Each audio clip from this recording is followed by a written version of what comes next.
Welcome to Finding Certainty with your host and U.S. Army veteran, Patrick Lang.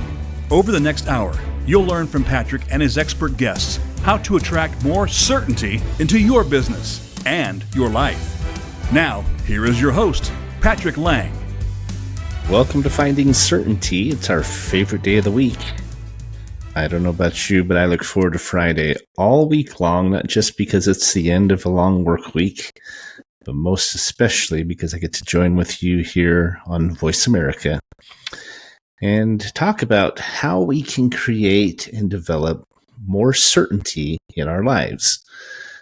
We called our show Finding Certainty, but in reality, many times, it takes an even more proactive effort to develop, to create, to build, and to amplify certainty in our lives. Every week, I have a different guest who comes on, who is either an entrepreneur, an athlete, a musician, an artist, or maybe a civic leader that is a good example of helping create certainty both in their own life or business or in their community as a whole. Today I have a special guest, Mr. Brady Murray, who's going to be talking to us about his foundation, Rod's Heroes, and how he is modeling and educating and showing others how to add not just certainty to their lives, but satisfaction and fulfillment and so much more. So Brady, thanks for being on the show today. Really appreciate you taking the time this morning. Great to be here, Patrick. Well, I know you're doing some good things, and I'm excited to hear your story. I know our listeners will really enjoy hearing what you're doing with Rod's Heroes and also CaringTide and so forth and so on. So I always start out the show by sharing two reasons why I've invited this specific guest. I used to just share one, but I always had to make a decision. And finally I said, why not just share two? And so I've done that for quite some time now. But I wanted to have Brady on our call because what he's doing with his organization, his foundation, Rod's Heroes, is really an inspiration to us all. It is an example of someone who is going above and beyond and taking advantage of the opportunity to inspire others around them. Brady's doing a great job together with his family, his sons, his children. And we're going to talk about how they're doing that and why, what it means, and how you can get involved in the same sort of extraordinary work yourself if you'd like to. Secondly, I wanted to talk with Brady a little bit because he is a father of 11 children.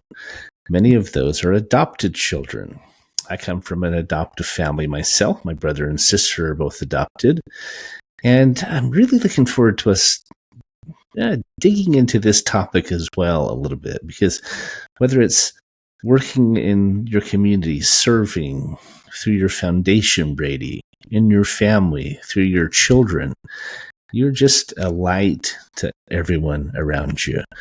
And, I think a lot of people could do more than what they're currently doing to infuse the same sort of light into their own lives and into their own world. So let's jump into it. Why don't we start out by having you just share a little bit about yourself, where you're from, where do you live? I mean, I said you're a father. Did I say he has 11 children? That's amazing. It's actually hard to even process it, hearing it as you're saying that. I just think to myself, wow, how did we get here? How did this happen? Maybe we'll unpack that a little bit today. But yeah, I again appreciate you letting me be on the show. Super excited to be able to share just some unique experiences and insights that I've gained from this special journey that we're on. So I grew up in the budding metropolis of Preston, Idaho. At the time, was a stoplight town. It's now 2, so we're making our way up in the world. But spent my formative years there. Graduated from high school there, and then right now reside in Highland, Utah. And so I've been blessed with an amazing spouse and just an amazing companion in person in Andrea. We've celebrated 22 years of marriage. And yes, you said that right. We have 11 kids, 7 of which are adopted. So 3 different adoptions. Started with an adoption from China, an international adoption, Cooper, who is our 12-year-old. He was 4 at the time. Coop has Down syndrome. And then we were foster parents for a number of years and were able to adopt 2 beautiful little girls through foster care. And then most recently, almost a year to the date, actually, we were able to travel to Colombia and adopt a sibling group of 4 children that are all older children. That is a sibling group. So pretty unique experience. And then we have 4 biological children. Our first 4 were biological children, and our oldest son also has Down syndrome NASH. So it's complicated. I don't know if you got all that, but that's where it is. I don't think of it as complicated as much as, and not even chaotic, although I know it is when you have lots of kids and a big family and lots going on. But I think of it as this just beautiful tapestry of interweaving colors and threads and textures, and that's the spice of life, right? I mean, I loved growing up in a family where we weren't just cut and dried white bread. I used to complain I didn't have as good a tan as my brother and sister. She's adopted from Korea, he's adopted from Samoa, and I always felt left out, right? And now she's married to a really amazing black guy, and they have these gorgeous Korean, black, Polynesian mixed children. We look like the colors of Benetton in a family photo. Pretty and awesome. I love that, right? I loved growing up like that. And I've always been proud of that fact. But yeah, we have a lot of that going on as well, with Coop being from China, and then obviously our 4 Colombian children, and then our 2 girls we adopted through foster care. Their birth father is black, and their mother is white, and so they just have the most beautiful skin and just fun hair, and so we are very diverse in the Murray household as well.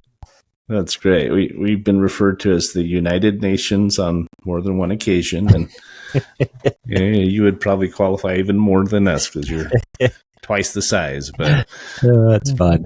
But our family's just incredible. I mean, I know you're a big proponent of family and families, and I saw a quote that was on your website where you talked about how there's no greater joy, I don't remember the exact verbiage, but there's just no greater fulfillment than a dynamic, diverse, and growing family.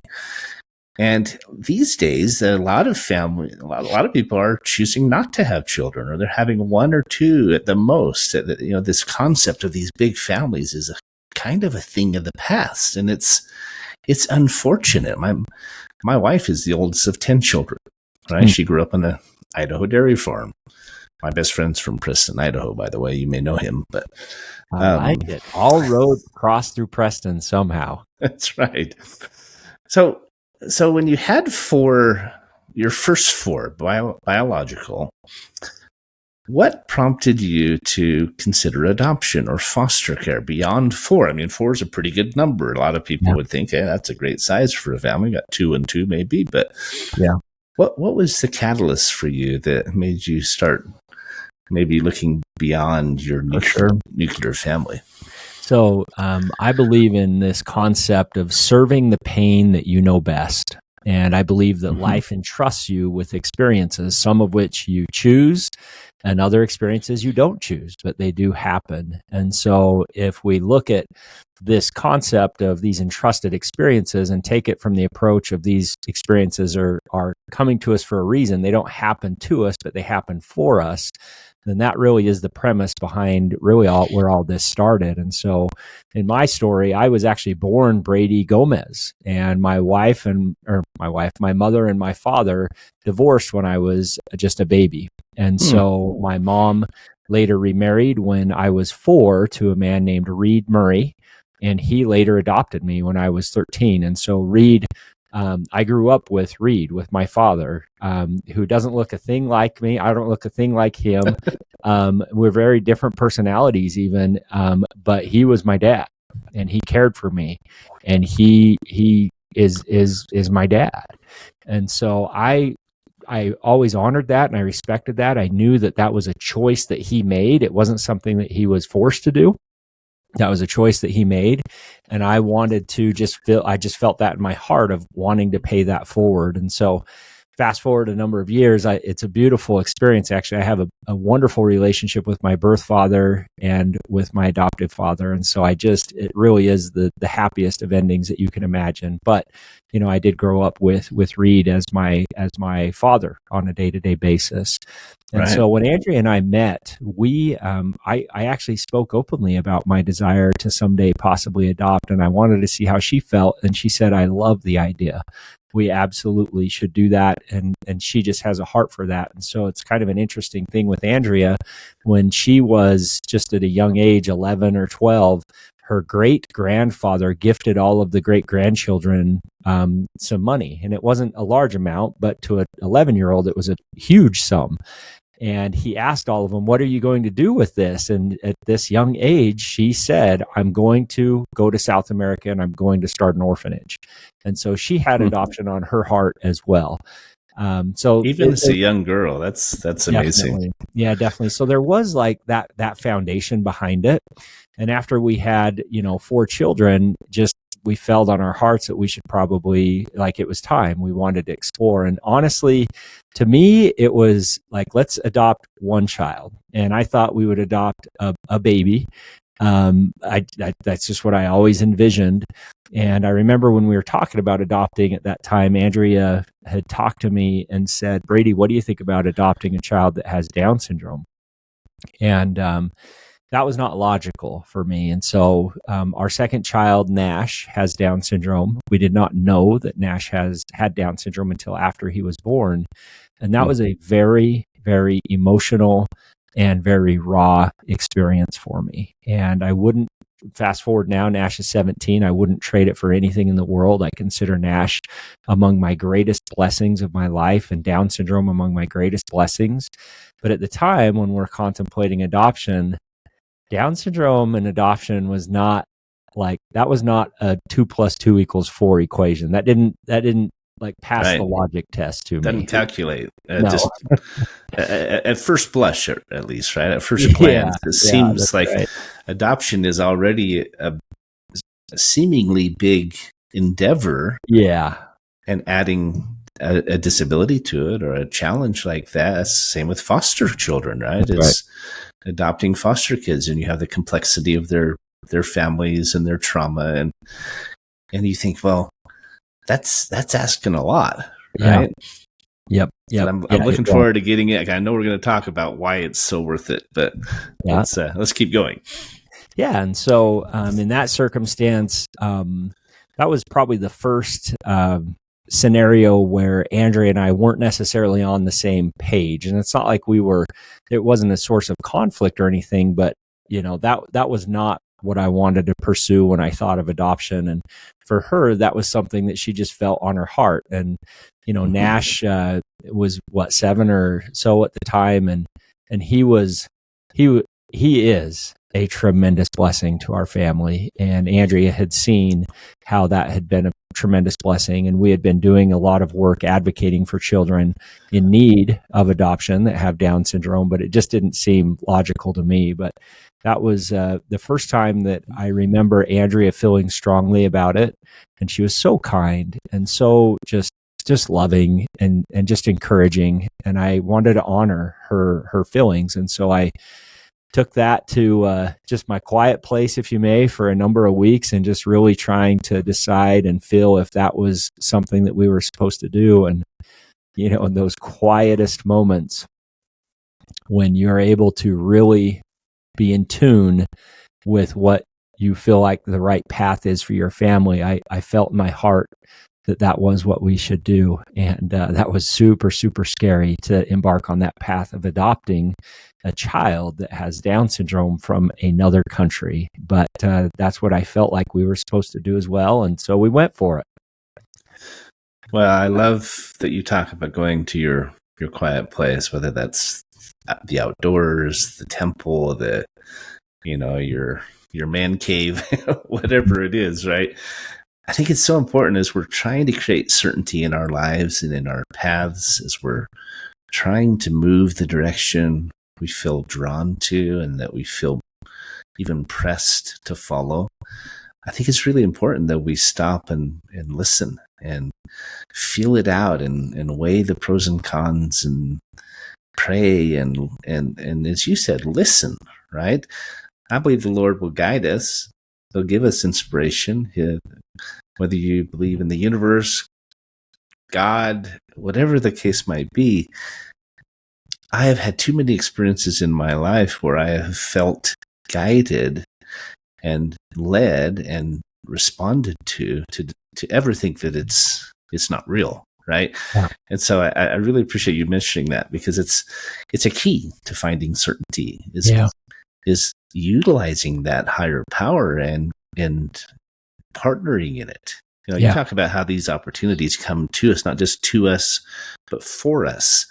Yep. And it is a partnership between you and your wife, you and your other children, in any challenge. I mean, with a business, a relationship, as parents, why cut out that third element, that third piece of that partnership? It just makes no sense to me, right? Yeah. Why would you want to, right? I'll be honest, preparing for this show and with the topic of finding certainty, I thought, man, I don't know if I'm the right guest on this, because adoption is anything but certain, and special needs are anything but certain. And that's kind of the MO for my life. And I'm thankful, Patrick, that you referenced just this idea of relying on a higher power, if you may, to be able to find that certainty. And I would say that in that moment, when we were deciding on adopting a child that has Down syndrome, that from a logical standpoint is anything but certain.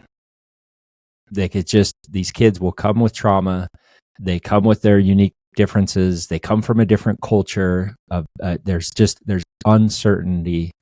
That is adoption. Rampant.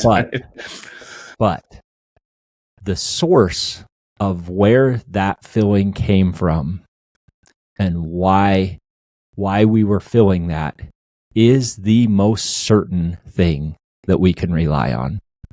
And so when we take our own ideas and thoughts of what certainty is, where I would maybe describe certainty as a clear path, a safe path, knowing exactly the end from the beginning, and no drama by any means. Like, that just seems like the logical approach, when in reality, if we will put that aside and just simply rely on that core source of the purest light, the purest knowledge, and seek for certainty there, I found that is a very, very good recipe for some special and some sacred things.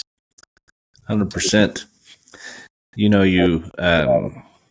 made a really important point, I believe, that you said, when we think of certainty as this sure pathway and clear, objective and simple and easy, right? No bumps in the road. But there's no such thing, right? Nope.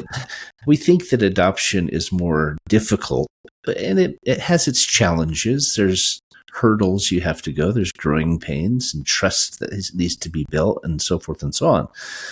But that's no less challenging than a child who's struggling with drugs, or one who's rebelling and having challenges there, or physical disabilities, illness, financial struggles. I think one of the keys to finding certainty, and I talk about this on my show a lot, whether it's with adoption or with anything, is expecting things to be hard.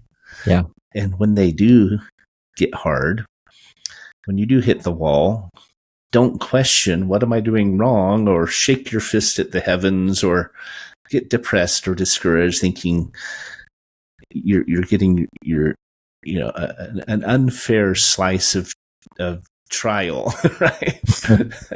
Because that's the mortal experience. That's why we're here, is to gain experience, to learn, to grow, to be stretched. And I think if you understand that, it really is easier, because you go into it expecting that. And in fact, I'll tell you one of my favorite quotes real quick. It's that the level of our frustration is equal to the distance between our expectations and reality.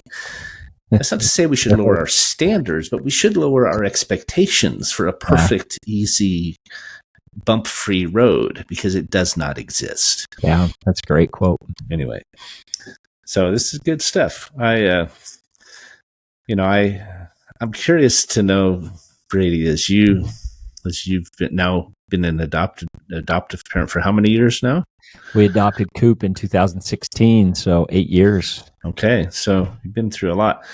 My brother and sister, my siblings, had two very different experiences. One was my sister was adopted from Korea, and at 6 months old, so she was a little bit older, and she was left on the doorstep of an orphanage, and she's dealt with abandonment issues and some real pain there her whole life.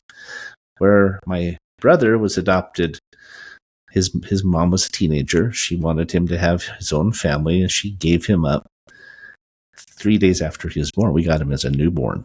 Wow. And very, very shortly thereafter, I may be wrong on the 3 days, but he was very young. And so they have different experiences, right? They have different challenges and hurts and grief and trauma and other things that they're working with. Add to that physical maladies or challenges, it makes it that much more complex. But if you go into it, and this is what I learned from my parents, and I saw it myself. If you go into it with the clear objective that this is not a project, this is not temporary, it's going to be hard, but everything's hard, right? If you just go into it with that faith and that fortitude that, hey, we got this, right? Love reigns supreme, and you can do whatever you set your mind to. You can most certainly do adoption, and even if it's challenging, right? Yeah. How about you? Was it easy? Or has it been hard? Well, like I shared, we have 3 separate adoption experiences. And with Coop, Coop's story, similar to what you just shared, Coop was found abandoned on a street corner in a city of 14 million people in mainland China when he was guesstimated to be 6 months old. So the authorities came, he went to an orphanage. That's where he stayed until he was 4, and that's when we adopted him. And so we have no idea who Coop's birth parents are. We have really no understanding of his background or anything. But Coop has Down syndrome, and what I have found, this is kind of unique. We've in my story, we've only talked about up to Nash being born and what that experience might have been. Fast forward now, 11 kids later, 2 of which have Down syndrome, and without question, our easiest, most enjoyable kids to raise are our 2 boys with Down syndrome. And so the adoption process, bringing Coop into our life, is as simple as an adoption could possibly be. And he has fit perfectly into our family, and he is just a rock star in our family. And so it is the hallmark of adoptions, is what Coop was. Foster care has been more challenging. Definitely more challenging. We got these 2 little girls when they were 2 and 1. I remember I was actually out of town when we had that placement, and when I came home and walked in the back door, the girls had been there for a number of days, and they looked at me and saw me and immediately started screaming, ran to Andrea, were holding onto her legs and just shaking and screaming. They didn't know who you were. Just by seeing me. And big white guy, right? Well, and Andrea said, don't take it personal. They do that every time they see a man. And so, these girls, that was 5-6 years ago. And these girls for sure come a long ways and just are incredible, incredible people. And so that's been a tough one. But, this last year, bringing 4 Colombian kids into our family, ages 17. So right now they're 17, 16, 13, and 11. Wow. very different experience, very, very different. And I would say take the hardness times 4, and that's what we're experiencing right now. But also take the beauty and the reward and just that sacredness of it, and times that by 4 as well, because it has been truly an adventure. So that's how we got to 11. I can imagine. I have a very good friend who his sister has Down, and she has Down syndrome, and I've known others with Down syndrome over the years, and they are the most loving, sweetest, just gregarious, amicable individuals I've ever met. And I don't know if that's why you say they were some of the easiest children to raise. They're just happy-go-lucky people. That's not to say they're never upset or they never get frustrated, but maybe just take 60 seconds and explain what Down syndrome is for anyone who's listening who doesn't know what that is or is not familiar with it, and tell me why they were the easiest, if you don't mind. Yeah, most definitely. So Down syndrome is a syndrome. Children are born with this. They have an extra set or an extra chromosome, in essence. They call it I call my boys my homies with extra chromies, basically. And so that's what causes the Down syndrome. But you're right.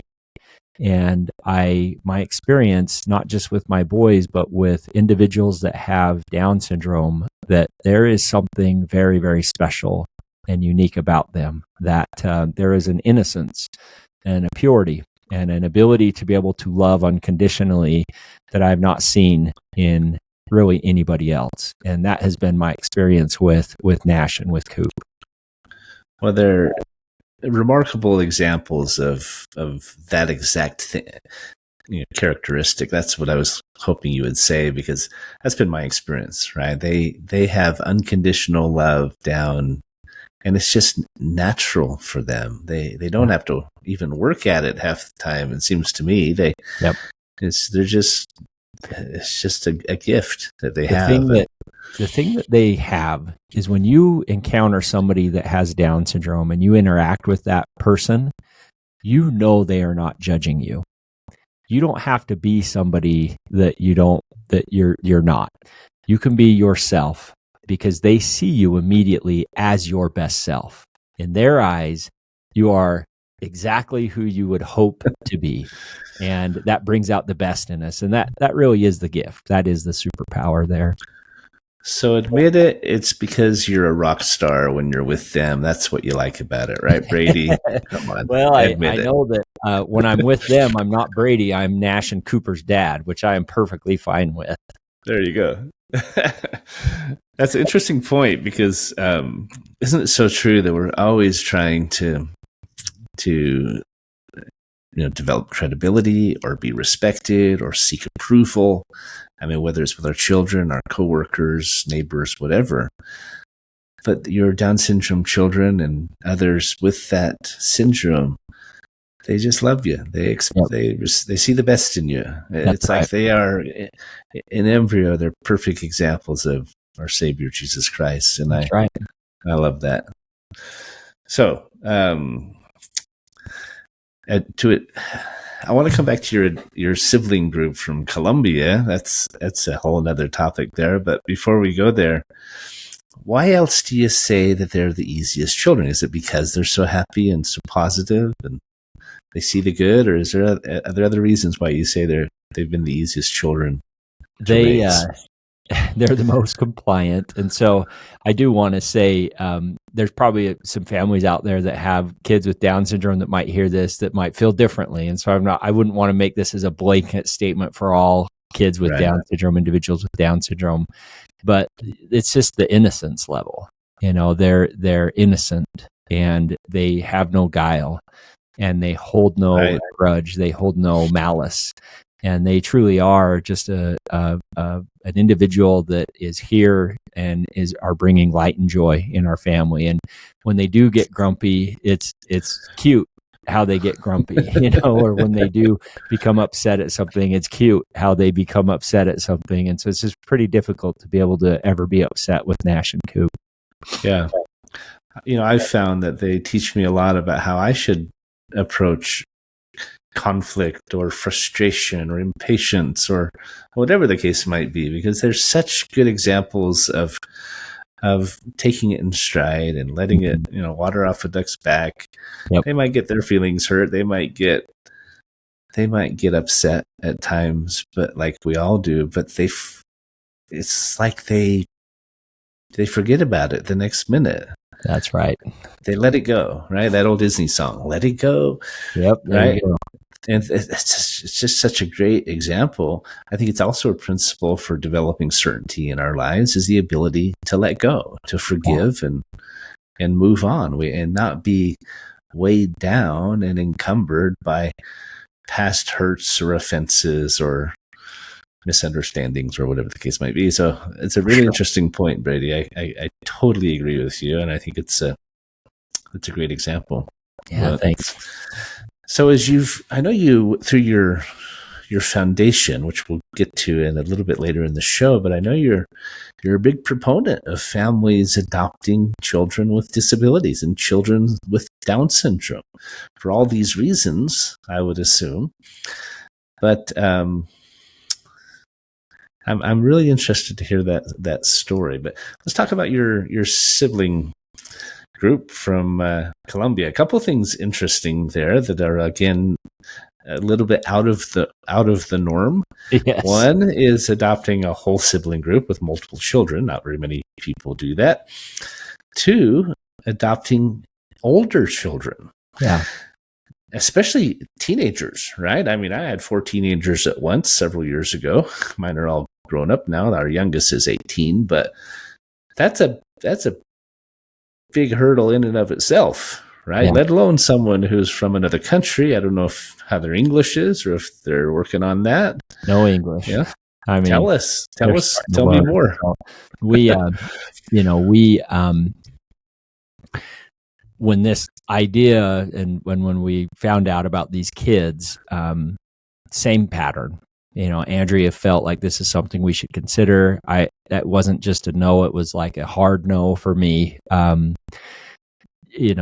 from 7 to 11, I personally served a mission in Peru for 2 years, and so I know the culture down there, and I love the Latinos, but it is a very different culture.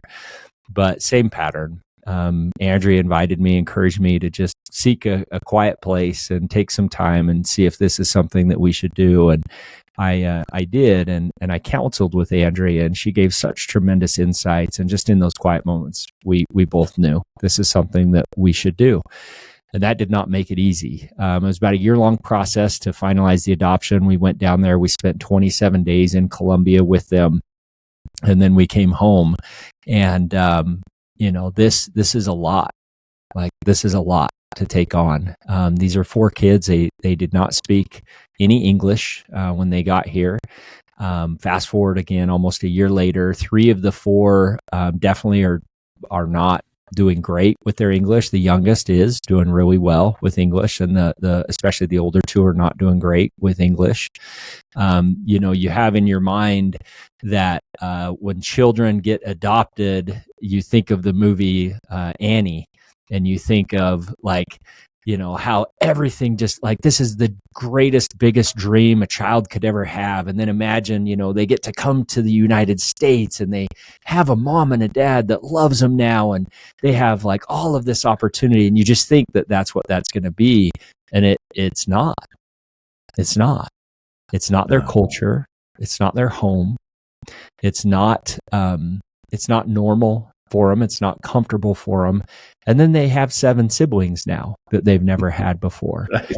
And so there's that aspect. There's a lot of, it's very complicated that way, but that's one side of the coin. The other side of the coin is these are children that have been in foster care for most of their lives.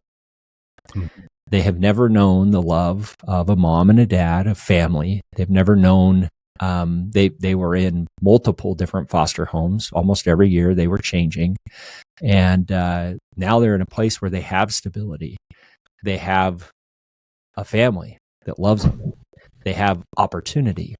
They're going to schools that are wonderful schools. I mean, it's just a special, special thing for them. And so you have this extreme fire of uncomfortableness for these kids and this extreme ice of opportunity, if you may. And in the middle is where we exist right now. And so this is still very, very fresh and very new. And it is a beautiful experience, but like it's still very raw. A lot of work. Well, we are up against our break for the show here. Visiting with Brady Murray. He's the founder of Rod's Heroes, which we'll talk about a little bit when we come back from our break. Father of 11 children, 2 children with Down syndrome, 7 adopted children. I mean, I love this story. I'm really enjoying this, Brady. So thanks for being on. Don't go away. If you're listening, we'll be right back.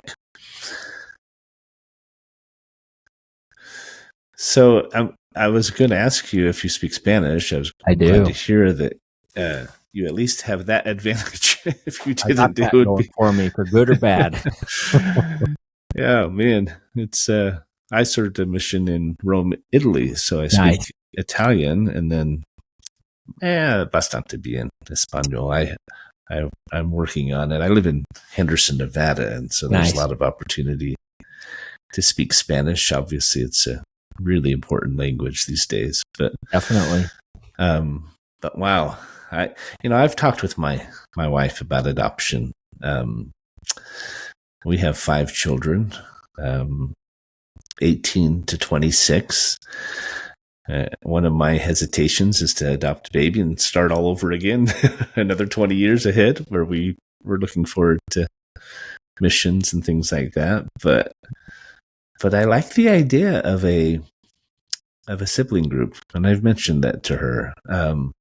Especially kids who are aging out of the foster system. It's a real challenge. It's a real problem in America as well as overseas. I know, because when they turn 18, at least here in the U.S., they're out. Yeah. Right. And many of those kids end up on the streets. They end up in prison. They don't have that. Majority, right? Yeah. Very high percentage. They don't have that tribe and that anchor that keeps them on the straight and narrow, and they need that. And all those kids need is somebody to give them a chance. 100%.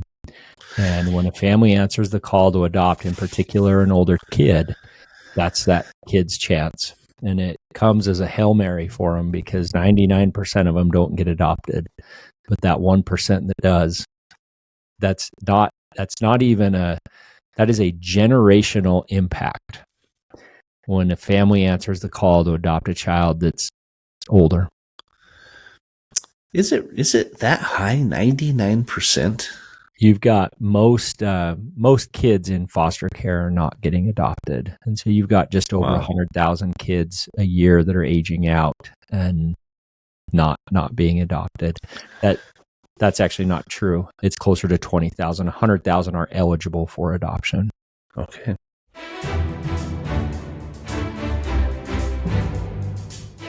You are listening to Finding Certainty with Patrick Lang. Have a question for Patrick or his guests? Join us on the show at 866-472-5790. That's 866-472-5790. Now, back to the show with Patrick.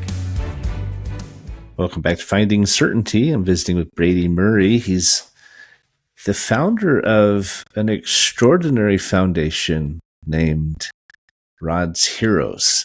And I want to talk a little bit about that in the second half of the show here. But during the break, we were talking about how challenging it is for foster children, and especially any of them that are older, to actually find a family and be placed through adoption. Very small percentage, as little as 1%, 2% that actually end up being adopted. And I think it's understandable, because families have this image of a baby that they get, like we did, that was 3 days old, and they get to raise them and they get to bond with them. And, I think there's that. There's also this image of this idea that older kids who've been in the foster system are going to be a problem, right? They're going to be a challenge.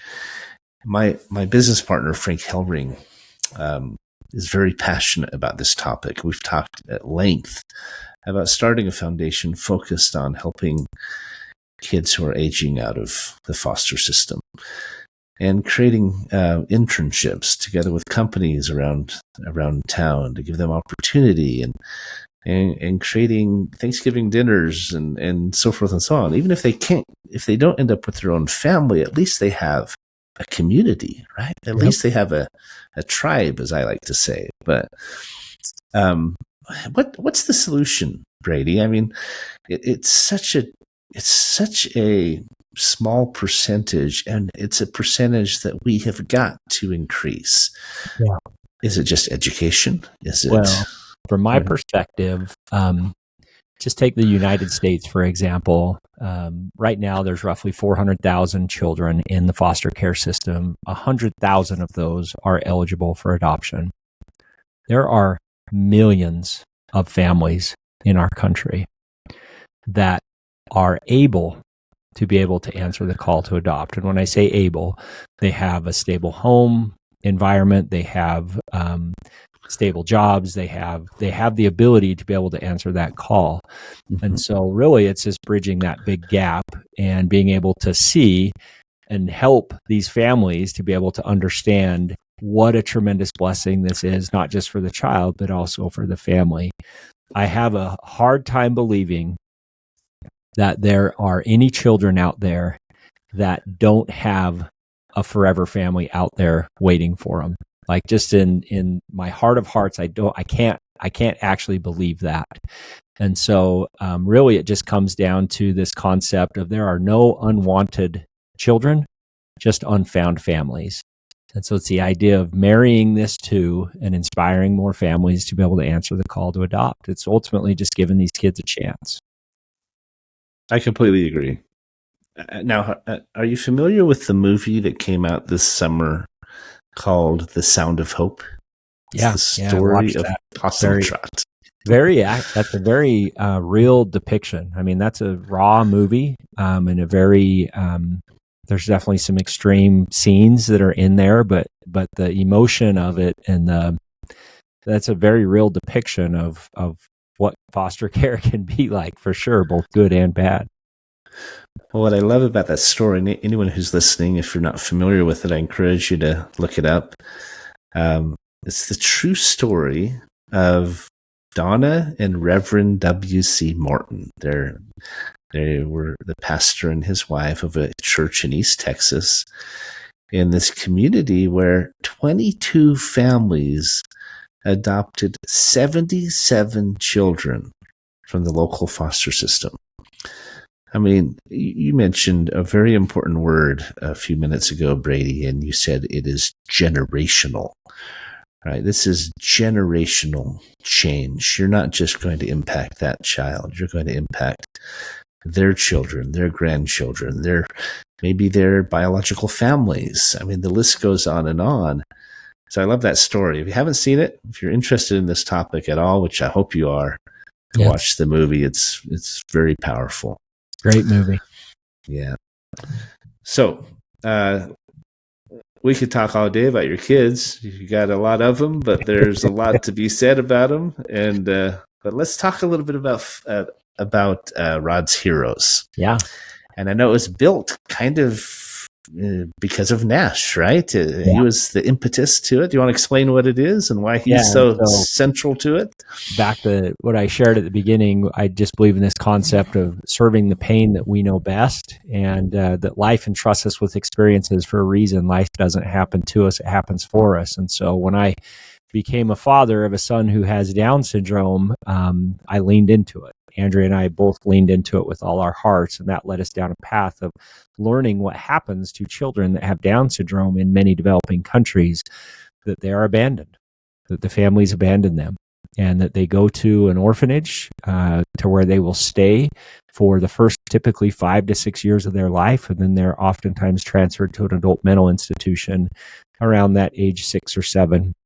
And that's where they'll stay for the rest of their life. Oftentimes these kids that get transferred don't live into their teenage years just because some of the extreme circumstances that they're facing there. And so when we heard this, we felt in our hearts that we had to do something to be able to help. And so we started to research, and we found that there are actually many families that are willing to adopt, but the cost of international adoption is just too much of a burden for them to carry. On average, it's about $45,000 to $50,000 right now to adopt internationally. So this is back in 2011 that Andrea and I realized this, and we said, well, if money's the only thing standing in the way, what if we try and raise an adoption grant to help a child? Long story short, that Christmas that year, we, instead of doing gifts, we did fundraisers, and we saw a miracle transpire. We raised $20,000, put that out as an adoption grant for a young man in Lithuania who had Down syndrome. 30 days later, he had a family committed to adopt him, and we're like, this is fun. Let's do this again. But we only had so many family and friends to be able to tap into, to be able to fundraise. So we started to get creative. Andrea said, Brady, I have a great idea on how we can fundraise. You've always wanted to do an Ironman triathlon. Why don't you do an Ironman to be able to raise funding and awareness for one of these kids? And I looked at her and I said, honey, why don't you do an Ironman for one of these kids? You just want me to get in shape, don't you? Yeah, there you go. This was 2012, and honestly, I'd done some really small triathlons, but the thought of actually doing a full Ironman was just not in the cards. But as I thought about it, I thought, if me doing an Ironman means that one of these kids like Nash gets to have a forever family, I'm going to give it a shot. And I started to train, and then I witnessed a miracle. The story started to take form, and some of the news stations started to pick it up. And by the end of the year, I had an invite to come and race, not just in any Ironman, but to race in the Ironman World Championship in Kona, Hawaii, which I did. And after that story, there was actually a coverage on NBC. It shared our story. And I had people reaching out from all over the world really saying, we want to do this as well. And that's where the creation of RODS started, which RODS stands for Racing for Orphans with Down Syndrome. And so we became a 501c3 in 2013. And for the last decade plus, we've been dedicating our time to helping children with Down syndrome get adopted. Wow. That's quite the story. I got emotional just listening to you. Our company, Certainty Management, we decided a few years back that it was about a year and a half ago that we could do more than just make income. We wanted to make a difference. We actually were talking about starting our own nonprofit, but instead we said, why don't we do what we're good at and help others to do what they're good at, right? There's amazing organizations like your own that are doing great work, and the number one thing most of them need is funding. Yeah. The more funding you have, the more good you can do, the more people you can help, staff you can hire, et cetera, et cetera. And so I love hearing stories like that. We'll have to talk more after the show about what we can do to help. We don't charge anything for our help. There are millions and millions of dollars hiding if you know where to go get them. And so that's a big piece of our company now, is what we call our Certainty Partners program. It's beautiful. Thank you for what you're doing. I've been on both sides of the spectrum as running for-profits and then obviously nonprofits. And I can tell you that it's what you just described, individuals being willing to lean into what they're good at for the benefit of others, that makes it so these nonprofits are out there and that they can run. Yeah. Well, and and I know that fundraising it's hard. Right?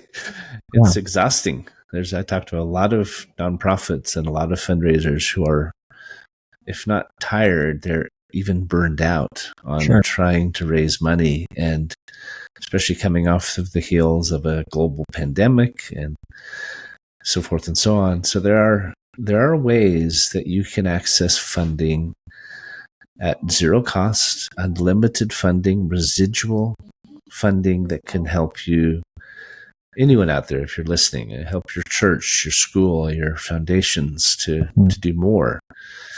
So as we talk about Rod's heroes, I know there's an interesting twist that Nash is quite the celebrity these days. Coop's the celebrity. Coop, yeah. So it's Coop that's the pitcher. Coop's the celebrity. Yep. My China your boy. Chinese son. Okay. For some reason, I thought it was your older one, Nash. But Coop's actually in the picture right here. That's when he pitched at Fenway. And tell us about that, because that was really intriguing when I heard about that. I bet he's just having so much fun with it, and it's such great exposure for your 501c3. Most definitely. Tell the listener what you're talking about Coop's here. Our little guy we brought home when he was 4 that has Down syndrome. He's the one that was abandoned on a street corner. And from the day he got home, he took a liking to baseball. His brothers love baseball, so that helps him. But Coop is just a natural athlete. Even though he has Down syndrome, he does pretty dang good. Throws right, bats left. Favorite team is the Atlanta Braves. And just loves it. And so he loves throwing the ball. He loves hitting the ball. And Coop wanted to play on a typical team with his brothers. And I thought, Bud, I coach in this league, and there's not a kid with Down syndrome in this league. And he just was persistent. He wanted to play. And so finally I got out of my own way and let Coop come and play on a team, and he crushed it. He did amazing. And so he's doing exceptionally well. And through the work that we're doing and helping these kids, there was an opportunity that came up for Coop to actually go to Wrigley Field and throw out the first pitch at a Chicago Cubs game last year on Memorial Day. On Memorial Day. And so I couldn't believe it. And I was way nervous for him, but he went out there and he crushed it. I'm talking just crushed it, wowed the crowd. Had him just so excited about Coop throwing this first pitch. Well, 2 weeks later, the Red Sox called, and we found ourselves a week later in Boston throwing the first pitch out at Fenway. And this actually created a campaign to be able to allow Coop to go to all 30 MLB stadiums and throw out the first pitch, with the purpose of showing that superpower that is Down syndrome and sharing with the world the joy that exists within those individuals that have Down syndrome, and also being able to inspire families to answer the call to adopt a child with Down syndrome. So that was last summer. We did 4 first pitches last year. We just finished our 5th one this year. So we have a total of 9 of the 30, and we're going to continue to move forward. It's a lot of work, but man, it sure is a lot of fun. Oh, I bet. Tell me again what ROD stands for. Racing for Orphans with Down syndrome. Yep. Back to the roots of how we started with me doing an Ironman.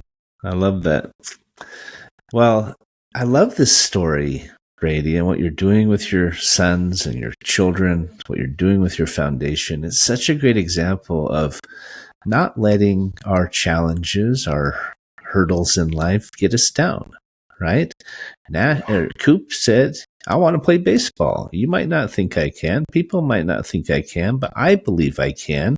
Yep. Might have to take a little bit of time to learn the ropes and adapt and adjust, but who cares, right? That's what life's about.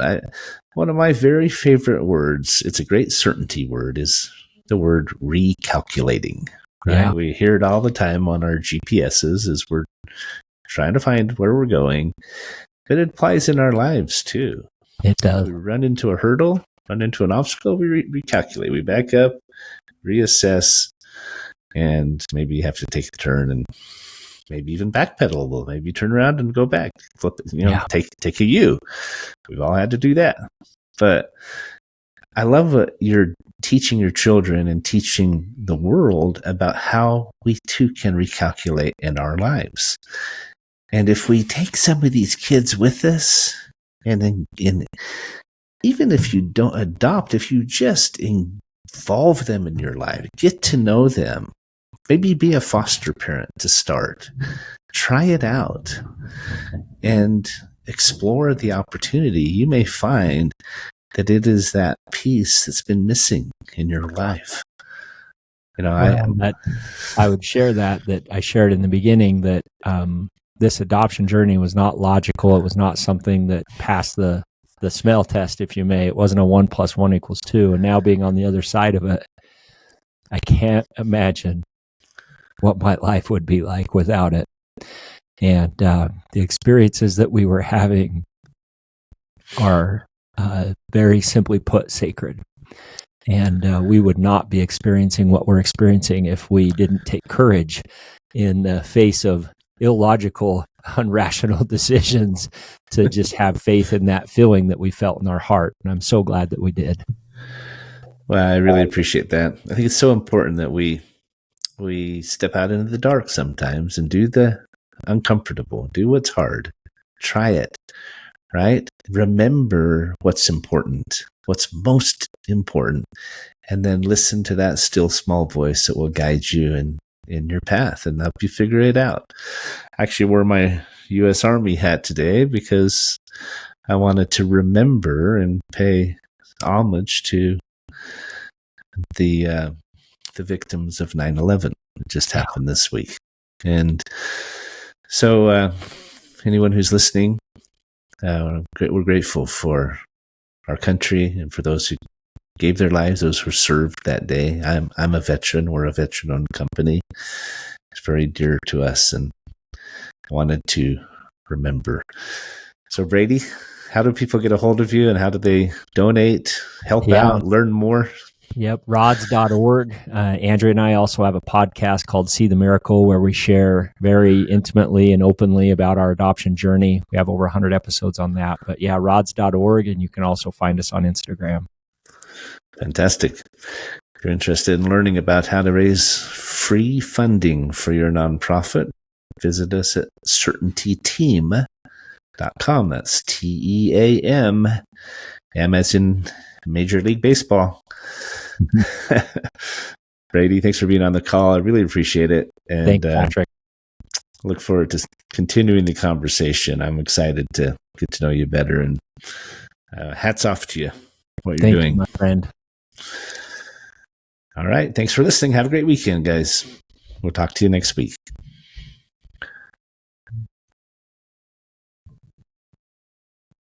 All right, terrific show, guys. We are clear. Thank you, Matt. Oh, you're welcome. Thank you. So I do a YouTube video while we're doing the show. The audio portion is done, but is there anything else you wanted to add? Because I always say there's a little bit extra on the YouTube. Sure. Think of anything? I would add that in 2 weeks, just over 2 weeks, our team is getting on an airplane. We're going to Armenia. We went there last year as a trip to, in essence, try and establish relationships with the local government and with, in particular, the adoption agencies that are working there. And we're going back, and we will be spending time with 34 children that have Down syndrome. Wow. That are all in need of adoption. And so I would encourage anybody that's listening to this, if you feel something in your heart around adoption and Down syndrome, there is a really good chance we might be going and spending time with a child that could be your future child. For those that maybe it's not the right season or the time, but feel a desire to be able to help and be able to get these children in a home. If you do the math, there's 34 times roughly $50,000 a pop for adoption. That's well over $1 million of costs that are going to be incurred by these families that do answer the call. And oftentimes the only thing standing in the way of them adopting is finding a bridge to help them with some of those costs. And those donations are incredibly important and make it possible for these kids to be able to get in homes. As I said, there's a lot of money out there. If you know where to look for it, we can help. Reach out to us, and we can answer those questions. real quick, tell us what CaringTide is. I saw that also mentioned. So professionally speaking, Rods has been my nights and weekends job is how I would respectfully describe it. I've never taken an income from Rods. It's purely voluntary. We have an amazing team and it's just a great experience.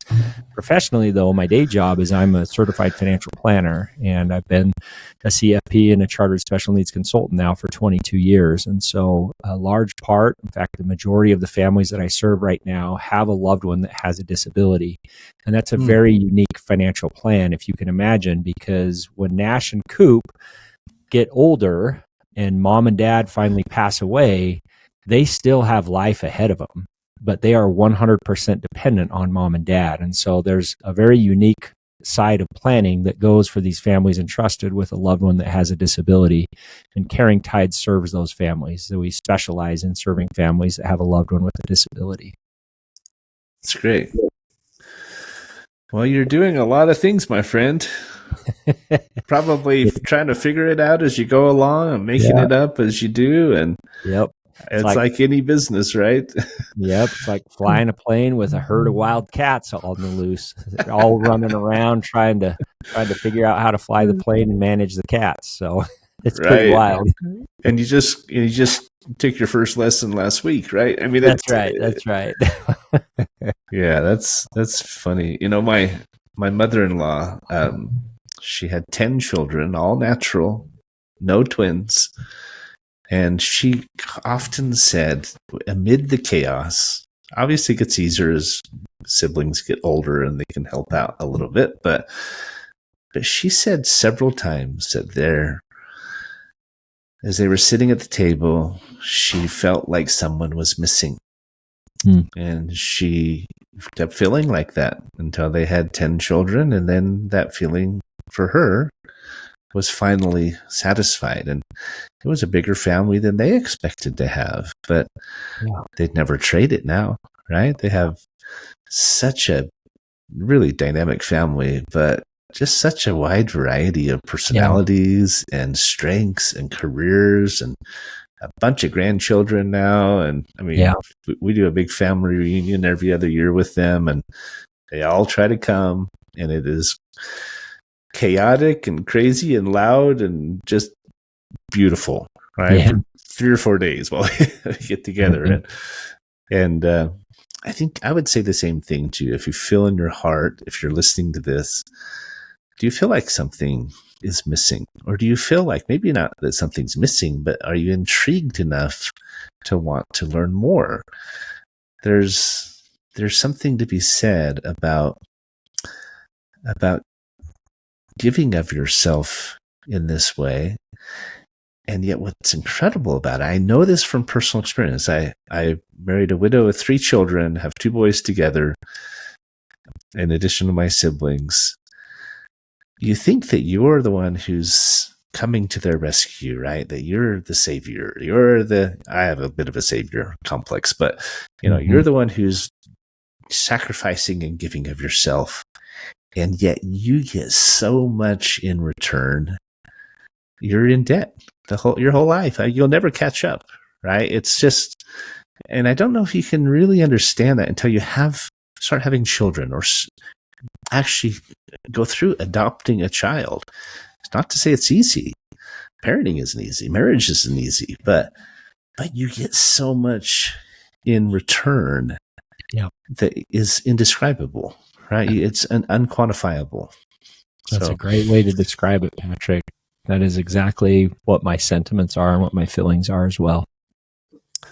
Well, you're welcome to put this on your website if you'd like. I only charge a 20% royalty. No. Perfect. Done. Just kidding. No, I'm passionate about this topic, and I know my partner, Frank, he'd love to have you on his show. He's also a host on Voice America and wonderful. Focused on, we're both on the business channel. His show is called Business Buzz, but he's very, very passionate about the foster children aging out and what we can do to try to help them. I think you could have a great conversation. That's ultimately why we adopted those kids in Colombia, is because they were right on the verge of splitting them up and aging out for the oldest, John. And so that's why we did that. And that's just the thought of having to split up siblings too just makes me sick. And it happens all the time, right? Yeah. Yeah. Well, I do appreciate you being on. Yeah. Really good to definitely piqued chat. my curiosity. I don't know if it's appropriate to ask for another time to get a little time just with you and I and possibly our development officer to visit about some of these unique ways that you're finding these nonprofits and helping these nonprofits find that funding. That's the bridge right there that makes it possible for these families to adopt. Yeah. Well, I think and it was Andy Tenney that referred you to us, right? And I think that's one of the main reasons he wanted us to meet, because he knows what we can do to help. We're a profit consulting firm. We have 7 divisions and 21 different channels, and they're all designed to put dollars back in companies' pockets that they didn't have yesterday, and today they can. Yeah. And so if you're going to ask for a donation, it's a lot easier if you help them, put a couple $100,000 back in their budget, or put $1 million back in their budget. That's a pretty good time to ask for a donation. Right. In fact, when somebody says, we'd love to help, but we can't, we're tapped out for the year, we're recovering from COVID. Imagine being able to say to them, are you serious? Because if you are, you need to meet my friend. Yeah. That's all you have to say. Right? Yeah. And we can show them how to do that. So yeah, that makes a lot of sense. That's an area we have a lot of interest in. We'd love to help you with that. Well, let's definitely get together. I'll have Andy reach out to you and we can schedule a call and show you how it works. If you'd like to look up this website, go to www.certaintyfundraising.com. Okay.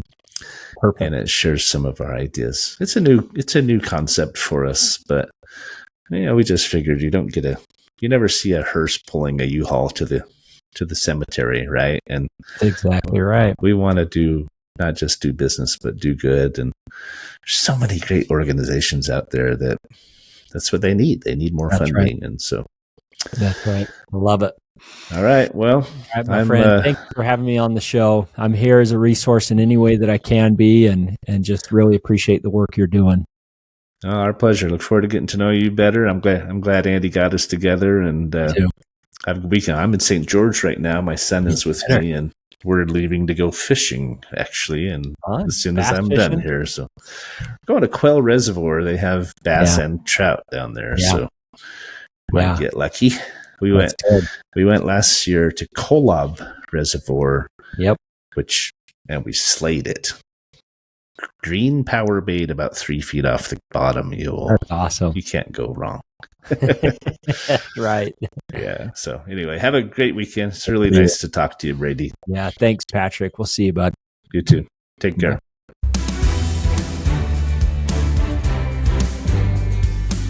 Thanks for tuning into today's episode of Finding Certainty. We hope you've gained some more insight into how to create more certainty in your own business or nonprofit. Join us next week for another taste of the Certainty Experience. Until then, we wish you greater certainty in all that you do.